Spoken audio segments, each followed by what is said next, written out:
Welcome fellow travellers, I'm Matt and in this video I'll be sharing my top strategies to survive and thrive in economy class. Transform your economy flight from cramped and stressful to smooth and comfortable, from picking the right seat on aircraft to staying healthy and entertained on board. These are tips I've learned from years of travel and working in the industry.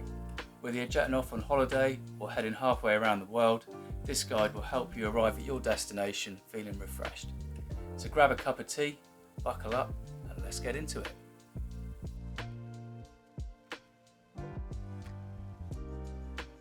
Your journey begins long before you board the aircraft. One of the most critical decisions you can make is which seat you choose and which aircraft you'll be flying on. But let's start with the basics. It's best to book as early as possible as this gives you the best chance of securing a good seat. The best seats like exit rows or those with extra legroom often go quickly. So always select your seat as soon as you're allowed, either at booking or during online check-in. If your airline doesn't allow early seat selection for free, it may still be worth paying a small fee for the added extra comfort.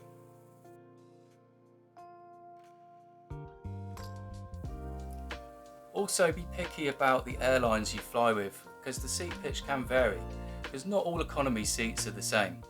Be selective with the airlines, especially for long haul flights.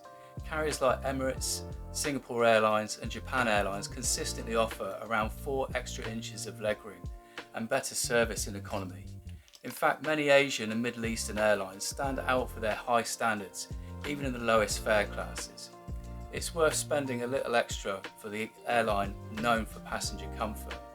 That small investment can significantly improve your travel experience.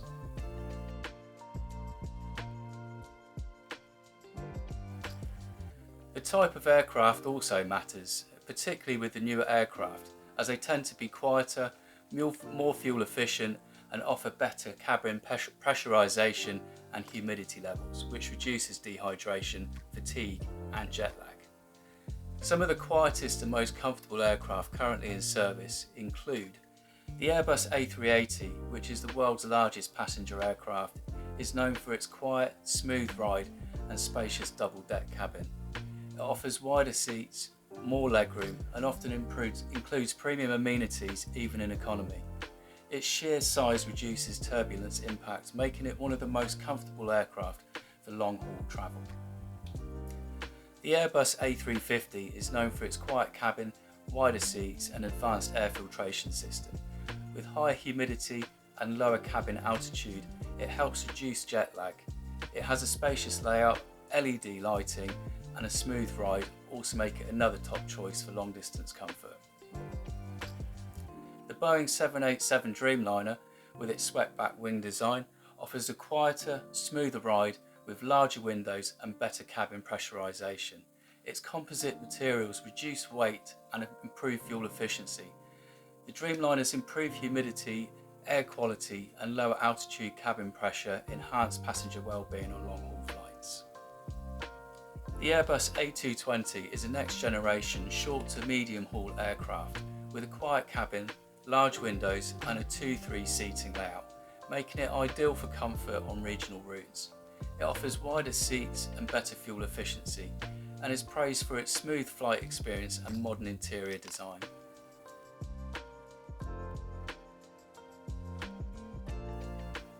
While booking, it's also worth checking prices for premium economy, especially when you're close to the departure date. Airlines will often drop the price slightly if seats remain unfilled, and sometimes an upgrade is more affordable than you might think.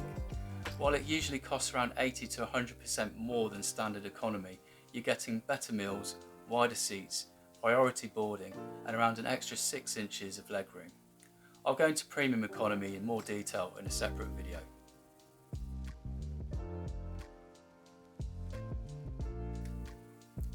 If premium economy is out of your price range, consider extra legroom seats within the economy cabin or exit row seats. Exit row seats offer significantly more space, but keep in mind they sometimes have fixed armrests, less under-seat storage, or restrictions due to the emergency door mechanisms. Be aware of restrictions such as age and mobility requirements for these seats, And the fee to pre-book these seats will vary from airline to airline, and they will get booked fast. So again, the earlier you book and manage your booking online, the better.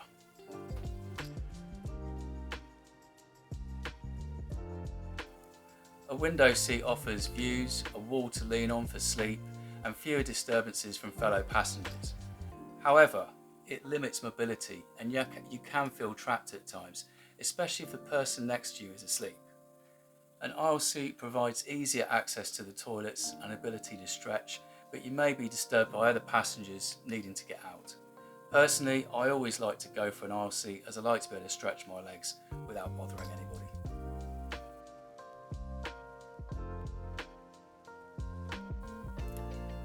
There are certain seats to be aware of in the economy cabin. The front rows in economy often host baby bassinet cots, which means crying infants, as well as frequent foot traffic as passengers stretch or gather to use the toilets. There can also be noise from the galley. On many aircraft, you may have to stow your TV for takeoff and landing, which will disrupt your entertainment viewing. Also, seats in the back of the plane often have limited recline, if they recline at all, and are also located near the toilets, meaning queues, additional foot traffic, potential odours and noise. So around the middle of the cabin can often be the better option.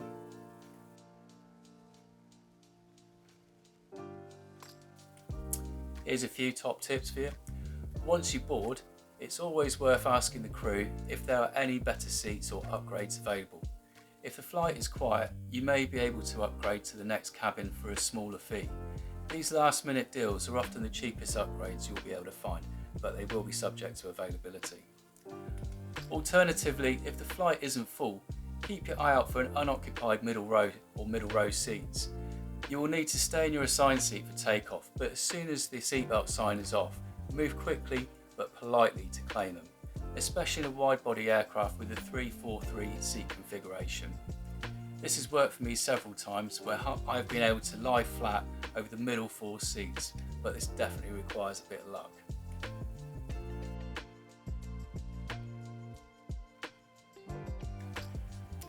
To help compare aircraft layouts and seat comfort, I highly recommend Seatguru. It's a fantastic tool I used a lot as a travel agent. Seatguru lets you check seat pitch, seat width, layout configurations and passenger reviews for almost every type of aircraft, model and airline globally. You get a detailed seat map which highlights seats that may be a bad choice or certain seats to be aware of that may have potential downsides. However, please do be warned that aircraft can change at any time, even at the last minute due to operational reasons. This means that if a plane goes technical, you may end up on a completely different model than expected, and that carefully chosen seat plan may well go out the window. That being said, most airlines do their best to honour seat selections, especially if you've paid for them. There's a link in the description for Seatguru. I do recommend checking that out. So, booking the right seat and understanding the aircraft you're flying on can completely change how you experience economy class. Plan ahead, use the right tools, and keep an eye out for opportunities even after you board. By the way, if you're finding this video helpful, then please like and subscribe, and feel free to share as I'm trying to build the channel so that I can give away free holidays.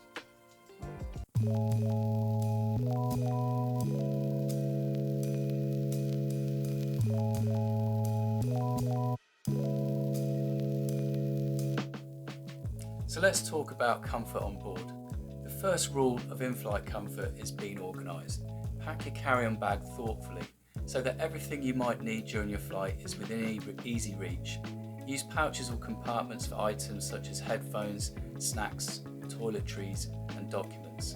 Keep essentials such as passport, boarding pass and a phone charger in a bag or in a jacket with pockets, so you're not constantly getting up and rummaging around under the seat in front of you or in the overhead locker.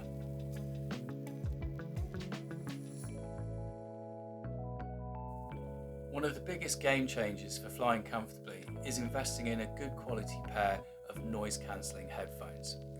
Aircraft cabins typically register noise levels of around 85 decibels, which can cause fatigue over time. Noise cancelling tech helps reduce the background hum significantly. improving your ability to relax or sleep. If you use wireless headphones, don't forget a Bluetooth transmitter. Many in-flight entertainment systems still rely on wired connections. For light packers or budget travellers, high-quality earplugs are also a good alternative for blocking out ambient noise.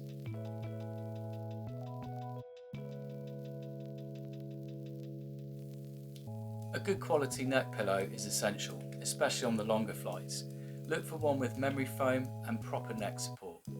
The traditional U-shape doesn't suit everyone, so it is worth testing out a few different styles.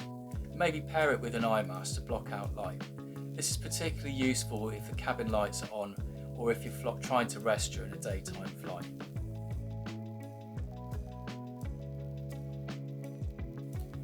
It's natural for your feet to swell at altitude due to the reduced cabin pressure.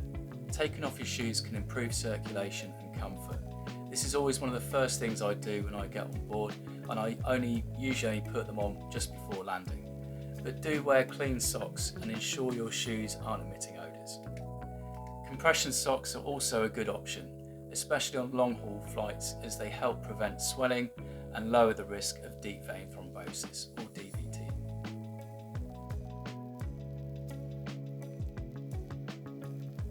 It's a good idea to dress comfortably and dress in layers, as cabin temperatures can vary significantly throughout the flight. Wear loose-fitting clothing, breathable clothing such as cotton, bamboo or moisture-wicking fabrics. Layering is key. A t-shirt, a long-sleeve top and a lightweight jacket or hoodie will let you adjust easily. Avoid tight jeans or anything restrictive.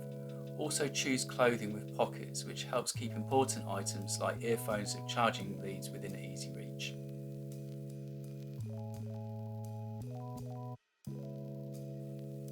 It's always best to buckle your seatbelt over your blanket if you're trying to sleep. Buckle your seatbelt over your blanket or jacket just so it's visible to the crew. This avoids being woken up mid-flight for a seatbelt check. It's also best to have your tray table up or stowed when sleeping and during takeoff and landing.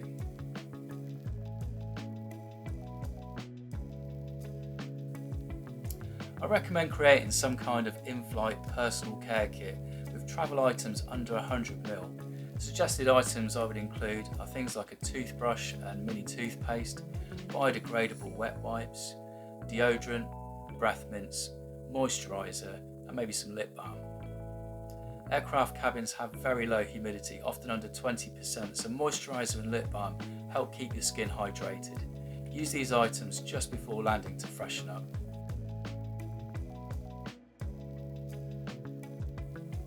It can be a good idea to have a boarding strategy. If you've already got a seat assigned, especially an aisle seat, there's often no need to rush on board. Let the crowd settle first. Boarding early means sitting for longer while others stow their bags. Alternatively, if overhead bin space is limited or if you want extra time to settle in, board early and get comfortable. Choose the approach that suits your needs, but know that boarding late with an assigned seat won't impact your position unless you're flying with a budget airline, where seating is generally not allocated. So really, comfort on the flight doesn't require a lot of money. It just takes a bit of planning and smart packing. If you want to arrive feeling refreshed rather than frazzled, be sure to implement some of these tips on your next journey.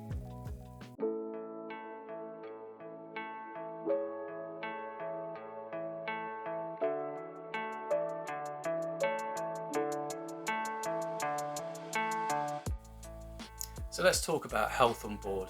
From managing jet lag to preventing serious conditions like DVT, there's a lot you can do to stay healthy in the air and feel better when you land. So let's dive in.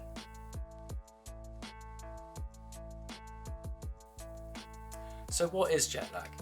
Jet lag is one of the most common travel health issues, especially when you cross 3 or more time zones. It's basically your body's internal clock, your circadian rhythm, struggling to adjust to the new time zone. Common symptoms include trouble falling asleep at night, waking up too early, daytime fatigue, poor concentration and memory, and digestive issues like constipation or nausea. There's also changes in appetite and can even be mild anxiety. Jet lag affects everyone differently, but the general rule is that it takes about 1 day per time zone crossed to fully adjust. The good news, you can take steps to reduce its effects. There's a link in the description for more information about jet lag from the NHS website. I do recommend checking out. It could be worth starting to adjust your body clock in advance, and whether you should sleep or stay awake on a flight depends on your arrival time and the destination. If you're travelling for more than a week and travelling through 3 to 4 or more time zones, try shifting your sleep schedule gradually the week before departure. Adjust by around 1 hour per day if possible, either earlier or later depending on the direction you're flying. This method is especially helpful for travelling eastward, which usually causes the worst jet lag. For example, when I took a familiarisation trip or fam trip to Taiwan, I started adjusting my sleep and meal times a week before flying. This helped me hit the ground running, even going straight back to work after returning. Another suggestion for an overnight flight is to eat a light, healthy meal before boarding, and then try to sleep during the flight so you can align your body with the new time zone. Again, use an eye mask, neck pillow and noise-cancelling headphones or earplugs to maximise your rest. On daytime flights, staying awake can help you adjust better. Bring entertainment, books, and just try and stay engaged until your destination's local evening time.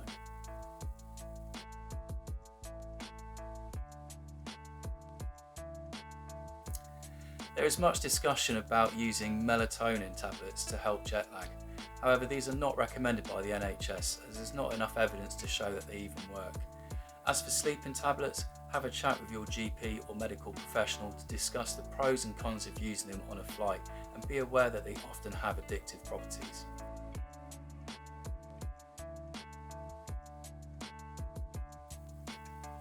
So what is DVT? DVT stands for deep vein thrombosis and is a condition where blood clots form in a deep vein, usually in the legs, but can lead to swelling, pain and redness, and in severe cases, if the clot travels to the lungs, it can result in a pulmonary embolism, which is potentially life-threatening. Long flights increase your risk due to prolonged immobility. While the overall risk is low for healthy individuals, prevention is key whatever your condition. There's links in the description for the NHS website about DVT, and there's also one for DVT myths debunked. Do check those out in the description.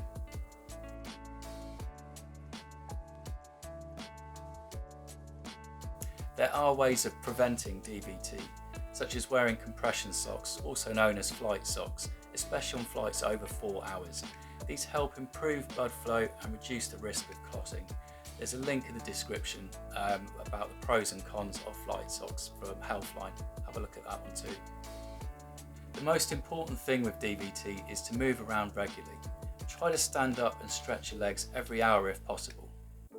A short walk down the aisle or even a chat with a flight attendant or fellow passenger is a great excuse to move. However, always obey the seatbelt sign and only get out of your seat or stretch your legs when the seatbelt sign is off. If you're stuck in your seat, there's some simple leg and ankle exercises you can do, such as ankle circles by rotating your feet slowly in circles, foot pumps where you raise your heels while keeping your toes on the floor, and there's knee lifts. Lift one knee at a time, tightening your thigh muscles. Again, I've linked to a demonstration video in the description for this, do check it out.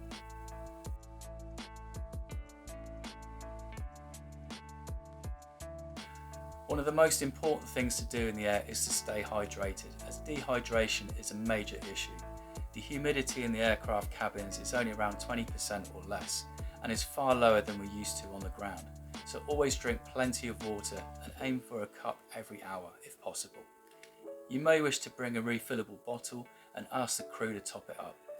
Avoid alcohol and caffeine, which are diuretics, as they will worsen dehydration.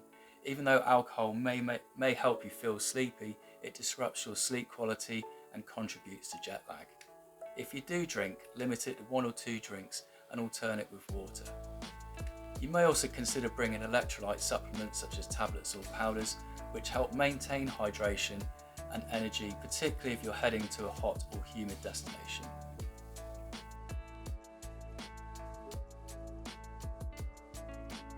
Staring at screens for long hours can lead to digital eye strain, especially in a dry cabin environment. Take regular breaks from your screen, look out the window or down the aisle to give your eyes a rest and help prevent fatigue or headaches.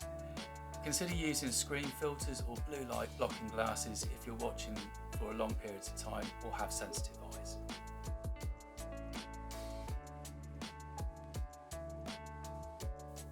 Lastly, one of the best ways to prepare your body for a flight, especially on an overnight one, is to get moving beforehand. A short workout, brisk walk, swim, or even a sauna can help relieve tension and make it easy to sleep on board. Light exercise also boosts circulation and helps reduce restlessness during the flight. Long flights don't have to be uncomfortable or unhealthy. With a little planning, hydration, movement, and a few simple habits, you can step off the plane feeling refreshed and ready to enjoy your destination.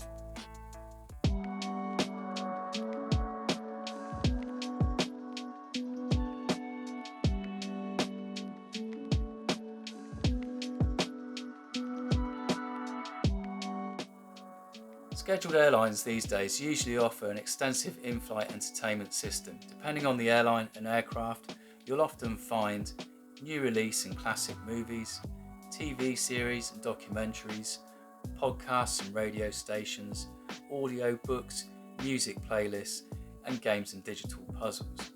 It's a great way to pass the time and stay entertained, especially on particularly long flights. That said, be mindful of screen fatigue. The cabin environment is already dry and your eyes can tire more quickly, so take regular breaks, look out the window, or just rest your eyes now and then to avoid strain and headaches. While in-flight entertainment is a solid option, it's always smart to bring your own. Not all airlines have a great selection of entertainment, functioning screens, or even a seatback TV at all. Load your Kindle or tablet with a good book or two. Puzzle books, magazines, or even travel journals can help you pass the time without a screen. If you prefer digital entertainment, download shows, films, or playlists from services like Netflix, Prime Video, or Spotify before you leave. Most streaming platforms now offer offline downloads. This is a great way of feeling more at home and zoning out of a busy cabin. You'll need to download content in advance, especially if you don't have in-flight Wi-Fi, which can be expensive and unreliable depending on the airline anyway. A surprisingly common issue is forgetting a charging cable or adapter. So always be sure to pack your charging leads for all of your devices, a USB-C or lightning cable depending on your tablet or phone, a power bank in case the seat doesn't have a charging port. Most modern aircraft now use USB ports, and on longer routes you may find universal power outlets. Still, it's best not to rely on this, particularly if you're flying on an older plane or a budget airline where onboard power might not be available or might not be shared between seats. Keeping your devices charged means you won't be left staring at a blank screen mid-flight, especially if you're relying on digital tickets, reading apps, or downloaded content. A flight can also be a great time to be productive, especially if you're someone who struggles to focus amid everyday distractions. Offline tasks are ideal, such as reviewing documents or drafting emails to send later, organising digital files or photos, working on presentations, do some reading for a course or certification, or if you've got a creative side, use the time to start writing, whether it be a journal entry, a blog, or even that book idea you've been putting off. The key here is to plan ahead. Make sure you have everything you need, files, notes, documents are downloaded and accessible without Wi-Fi. Even if you're not working, using your brain in a different way can help pass the time and keep you mentally sharp, which is especially helpful if you're trying to avoid sleep and adjust to a new time zone. Flying doesn't have to feel like dead time. With a little preparation, you can turn those hours into the air into productive or meaningful downtime, whether you're relaxing with a film, reading a book, or catching up on work, or finally starting a passion project. Being prepared makes all the difference. Here are a few optional suggestions, such as bringing your own snacks on board. If you're flying with a budget airline, keep in mind that food and drinks often aren't included. Many budget carriers either charge high prices for snacks or offer a very limited selection once on board. The simple solution is to pack your own snacks. Think about food that travels well, like dried fruit or nuts, protein bars, sandwiches, crackers or wraps, Make sure your snacks are non-liquid to avoid any issues at security. Consider travelling light with carry-on luggage only. I do this whenever possible for the following reasons. You arrive later at the airport, there's no need to wait at the baggage claim, you're out at the airport faster at your destination, and often the overall ticket price is much cheaper. It's perfect for short trips or for efficient travellers, but it comes with one key restriction, the 100ml rule. Don't forget to order your special meal, such as gluten-free, low sodium or vegetarian if you have any dietary requirements. One benefit of this is that you'll often be served first, which is great if you want to eat and sleep quickly, but there is a trade-off. You only get one choice. Unlike standard meals where there's 2 or 3 options, if you don't like what you've ordered, there's going to be no alternative. Please remember that special meals must be pre-ordered well in advance, usually at least 24 to 48 hours before departure. If you don't have any special dietary requirements, I would not advise booking one of these meals for the reasons I've mentioned, as it will probably backfire on you. If you have a particularly long flight, it may be worth considering a stopover for maybe 1 or 2 nights or more if you prefer. I guess that depends on budget. It's a great way to explore a new destination and break up a long journey. Bear in mind that each airline will travel via its hub city. For example, Singapore Airlines will fly from the UK via Singapore to Australia, so your stopover will be Singapore. Thai Airlines will go via Bangkok, Emirates will go via Dubai. You get the idea. Singapore Airlines is without doubt one of the best airlines in the world and has a lot of interesting perks and offers discounted regional fares to many Southeast Asian destinations as part of a stopover. I would advise talking to a travel agent about this, as there are a lot of options and it does get a little complicated if you're trying to do this on your own. This can turn a great trip into an awesome trip, and I've used them many times as a travel agent to create some truly unique experiences for customers.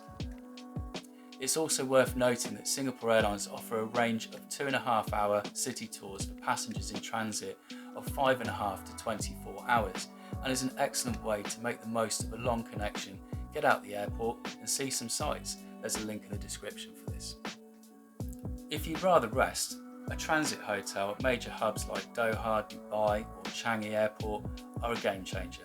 Many are located airside, meaning that you bypass immigration and maximise your rest without having to re-clear security.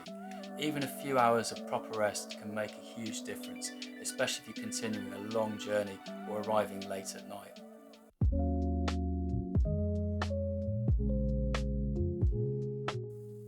And finally, one of the most important travel tips I can share is to just be nice, be considerate. You're not the only person on the plane. It sounds obvious, but you'd be surprised how often people act like the flight revolves around them. Here's a few examples. Try not to grab the seat in front of you and help yourself up. It's disruptive for the person in front. Try not to kick or push the seat in front of you, because people are often trying to rest.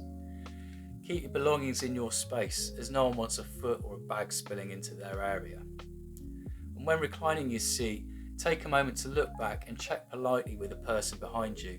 A simple glance or "mind if I recline a bit" goes a long way. Also, try not to fight over the armrest. Sharing is caring. And be aware of loud conversations or making noise, as some people around you may be trying to sleep. Also, when boarding, try to get your cabin bag stowed and get into your seat as quickly as possible, as there are many others trying to board and do the same. Be organised. It takes seconds to put your bag in the locker and to sit down. You can always retrieve items later when in the air if you really need to. Also, on a long flight, it's best not to fall out with those around you. It just creates a bad atmosphere for everyone and can be a very long journey. Most importantly, respect the crew. The flight attendants are there for your safety and comfort. Being polite, patient and respectful not only makes their job easier, it will probably get you better service. It certainly has done for me in the past. And don't underestimate the power of a friendly chat. The person next to you might have an incredible story. I've had some great conversations and met some really interesting people on flights. Remember that everyone has a story, and sometimes it starts at 35,000 feet.